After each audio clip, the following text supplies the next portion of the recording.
joining me. Today I'm going to talk to you a little bit of technology that I've purchased over the last 3 months that I've incorporated in my coaching here at Markshaw Golf and at Deep Creek Golf Club here on the range. So it's designed to help us understand or help us get a feeling of how our wrist motion works through the golf swing. So very simply, we have a range of motion: ulnar deviation, radial deviation, extension and flexion. And depending on how that wrist works through the golf swing is how we're actually dictates how we're going to move the rest of the body, and of course ends up with the shot shape or the shot that we're trying to achieve. So if we have a look down here at our right hand corner, you'll see a 3D image of my wrist. When we make a few sample shots, we'll see some readings come up. Today we're only going to talk about our flexion and extension through the golf swing and what effects that has on our shot shape. So quite simply put, if at the top of my golf swing, if I get too much extension, that's going to open the club face and cause a slice. So most slices will actually get in the top of the swing like that. Okay, and if we have a look at the numbers there, I'm about 46 degrees in extension. So we'd like to get back to a more neutral wrist position. If you have a look at Dustin Johnson, for example, he's the extreme, he's quite an extreme, he gets his wrist in that sort of position. We're certainly not chasing that, but that's one of the causes why he hits it so long, because he de-lofts the club so much. So I'm going to do a sample shot now as a slicer would, and we'll have a look at those numbers and compare to what we're actually trying to track.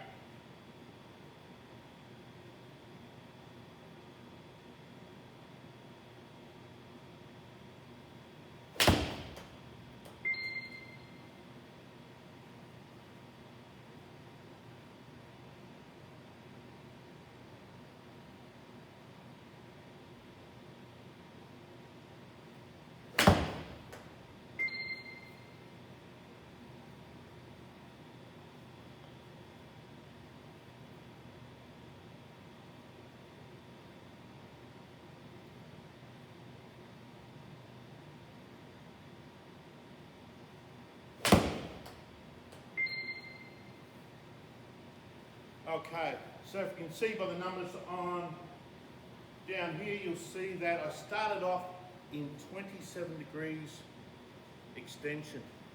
I then went up to 37 degrees, so I increased that. I did get back to -3, but I can tell you that was a slice. Just the way my wrist position was at impact, it certainly couldn't have hooked. So what we're chasing and what our goals are for these numbers is to decrease that number into the top of the swing and then further decrease them into impact. So I have typically around the 27, 26 mark at address. I want to decrease that and then decrease that number as I go into impact. So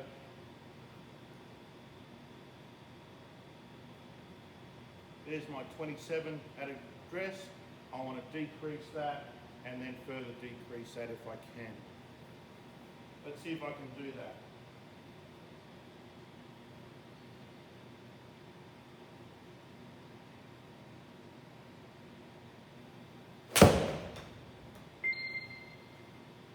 Okay, so I've got from 28 degrees at address, top of the swing I got to 16 degrees, and -7 at impact.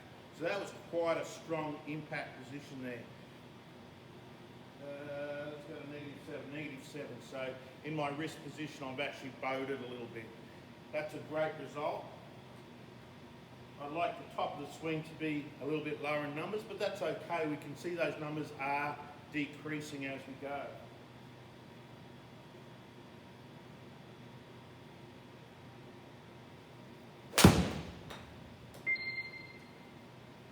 So started at 13, got to 16, into -8.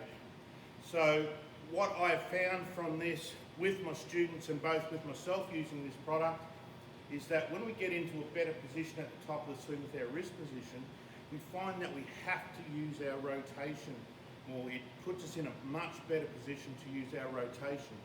So if I get into a bad position, I'm going to tend to want to throw the club over that way. If I get into a better position with my wrist, it tends to make me feel I can use my rotation to hit the ball.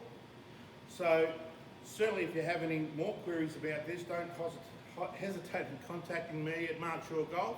Come down and see me, have a bit of a session on the Hackmotion software, and I know it's going to improve your game.